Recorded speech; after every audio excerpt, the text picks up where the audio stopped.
இப்படி எல்லாத்தையும் பெண்ணா பார்த்து வணங்குற நாம நம்ம வீட்டுல இருக்க பெண்ணை மதிக்கிறோமா? மதிக்க என்ன இருக்கு, எல்லார் வீட்லயும் இப்படிதானே.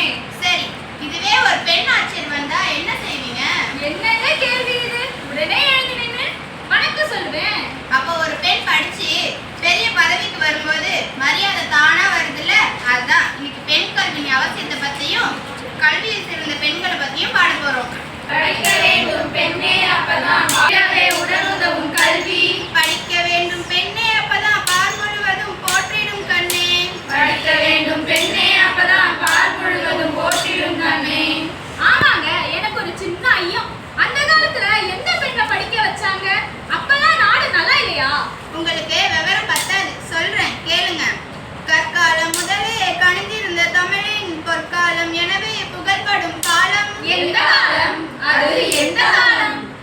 பாட்டும் தொகையும் உருவான காலம், மூட்டும் தமிழுணவும் உயர்ந்திருந்த காலம். சங்க காலம். அது சங்க காலம். ஓஹோ, சங்க காலத்துல பெண் பார்ப்பவர்கள் பலர் இருந்ததை பத்தி சொல்ல வரீங்களா?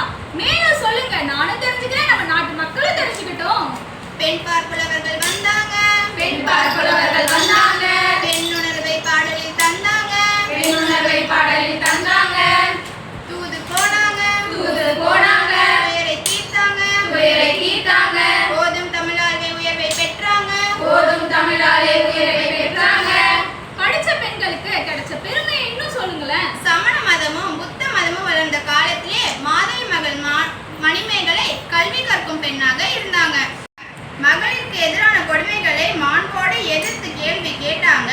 மனித குலத்திலே மான்மீகமாய் மக்கள் மனங்களில் நிறைந்திருந்தாங்க. இன்னும் வேற யாரெல்லாம் பெண் முன்னேற்றத்துக்கு பாடுபட்டாங்க? சொல்றேன் கேளுங்க. முடியாது பெண்ணாலே என்கின்ற மாயினை முடைக்க நினைத்தவர் யாரு? அவர் யாரு? தந்தை பெரியாரு. தந்தை பெரியாரு. விடியாது பெண்ணாலே என்கின்ற கேளியினை மிதித்து துவைத்தவர் யாரு? அவர் யாரு? நம்ம பாரதியாரு. நம்ம பாரதியாரு. பெண்ணடிமை திருமறை மண்ணடிமை தீருமோ என்று இடிமுழக்கம் செய்தவர் யாரு?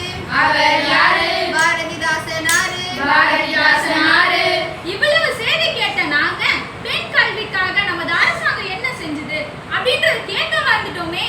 1882 ஹண்டர் குழு முதலில் பெண் கல்வியை பரிந்துரை